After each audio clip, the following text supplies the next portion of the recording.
data. But let's get started with the show then.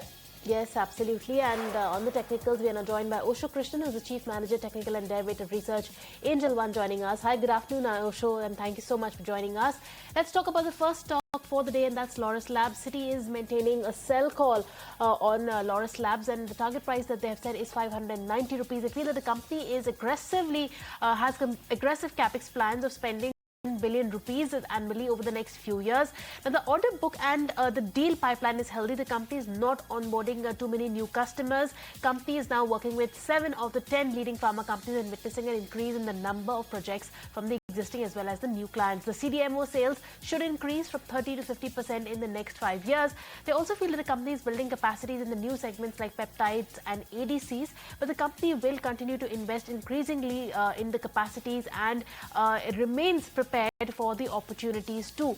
And on the back of that, Citi has come out with a note, and they've set the target price at 590. But Laurus Labs is declaring in trade with cuts of 7% right now. Yeah, that's Laurus Labs for you. But moving on to the next counter, Osho, you've picked out Dr. Reddy's lab for us. Even on such a heavy selling day, that's one of the counters that's holding out well, 1% of gains right now. What do you see on the charts from here on? Good afternoon to both of you. Well, technically, Dr. Reddy has seen very strong consolidation in the last 2 trading sessions around the cluster of its short-term moving average. And it was expected that from here onwards, there might be a chance of consolidation breakout, which was hinted in the last 2 trading sessions. So looking at the technical setup, the counter looks very positive, and I am expecting that on the higher end, 1300 will be the immediate target from a very short-term point of view. And once it even breaches the zone of 1300, then from there onwards, the counter has a potential to test the zone of 1350 in the coming period. So it is on the verge of giving a sloping trendline breakout. 1300 will be the first target. Above it, 1350 to 65 will be the next target from a short-term duration. Those are the targets to look at for Dr. Reddy's Labs. But moving on to the next counter, Voltamp Transformers. Now, this one is in focus after a big thumbs up from Nuvama. Now, the brokerage has initiated coverage with the buy rating and set an aggressive target price of 10,200 rupees. Solid target over there, a lot of upside. Now, according to the brokerage, the company is deeply entrenched across LV/MV industrials, transmission and distribution, and the renewable energy ecosystem as well, and is now positioned to ride into 3 powerful mega trends. That's the renewable energy transition, which is driving the strong T&D upcycle. Second is rising demand from data centers, EV charging infrastructure, and the semiconductor push. And third is the revival in private capex, where Voltamp is expected to outperform the most as compared to its peers. Now, Nuvama expects its EPS to grow about 13 to 15% by FY27, even with slightly softer margins versus FY27. This itself would be backed by a strong 18% revenue growth outlook, and as Voltamp ramps up capacity to 20,000 MVA. So on the back of this very positive note coming from Nuvama, Voltamp is in focus today, trading just about 2% higher. All right, moving on from Voltamp to the next counter that is in focus, and that is Titan. Goldman Sachs has come out with the management meet takeaways. Now, according to them, the company has observed consumer shift in 14 to 18 karat gold and increasingly exchanging old items due to the surge in gold prices. And the company is holding its medium-term jewelry growth target of 15 to 20%. And the jewelry division has successfully maintained its EBIT margin within 11 to 11.5% guidance range. Now, Titan's consolidated EBIT growth continues to outpace its standalone jewelry business. That's the word coming in from Goldman Sachs as far as Titan's management key takeaways is concerned.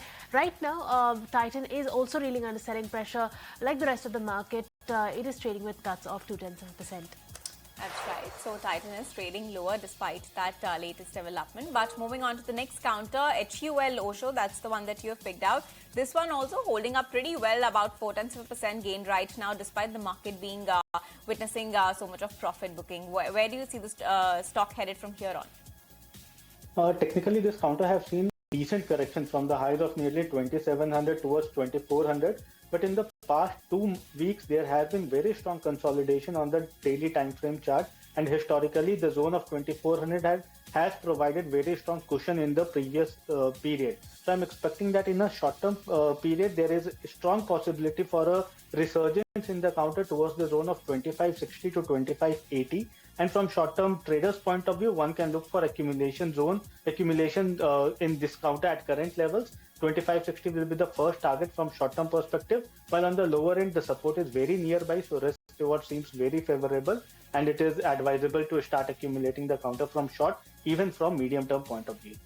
All right, so you could look at accumulating HUL from current levels. That's the word coming in. But let's put the spotlight on another stock which is in focus on the back of a block deal.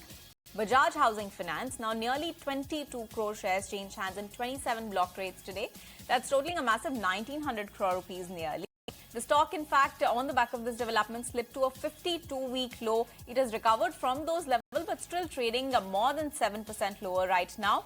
And while the buyers and sellers are unknown right now, officially it was likely that Bajaj Finance was going to sell a stake in this block trade, which currently holds about 88.7% stake in Bajaj Housing Finance. Now, this move is lined with regulatory requirements. Bajaj Finance needs to bring down its stake to 75% by 2029, and today's stake sale is seen as an early step into that direction. On the back of this development, the stock is in pressure, heavy selling pressure, in fact, more than 7% of downtick over there.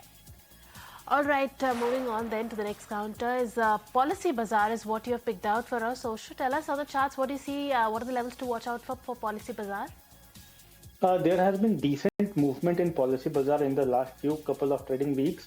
The counter has seen a very strong resurgence from the zone of 1750 and now has emerged above the 1800 zone. So I'm expecting from here onwards, the possibility of higher highs, higher lows formation is very strong. So I'm expecting that in the short-term period, firstly, the counter has given a consolidation breakout. So initially, there can be momentum in this counter for immediate targets of 1900, and even once it breaches the zone of 1900, then from there onwards 1970 to 75 will be the target that I'm expecting from medium-term point of view. So at current levels, one might look to accumulate the counter. On the lower levels, 1800 is a very strong support zone, and on the higher end, 1900 followed by 1960 to 1965 will be the second target for PolicyBazaar in a medium-term point of perspective.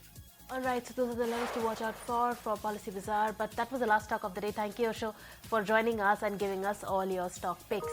But it is the beginning of December, and the beginning of every month often marks key financial activities, salary credits, bill payments and planning expenses. But just as we plan our expenses, it's equally important to plan for our investments. To encourage this habit, SBI Mutual Fund, in collaboration with Times Network, is launching a nationwide investor awareness initiative, Bharat Nivesh Behtar Nivesh Behtar Kal. The objective of this initiative is to promote the habit of consistent investing amongst Indians, helping them secure their financial future. As a part of the campaign, we are observing 4th of every month as a monthly reminder to ensure that you start your mutual fund SIP or ensure your existing SIP continues. So go on and set your reminder to invest consistently and stay committed to your goals of the financial well-being of you and your loved ones. All right, then with that, we're completely timed out on this edition of Market FataFat. Ankita and I will take your leave, but don't go anywhere. Closing trades coming up next.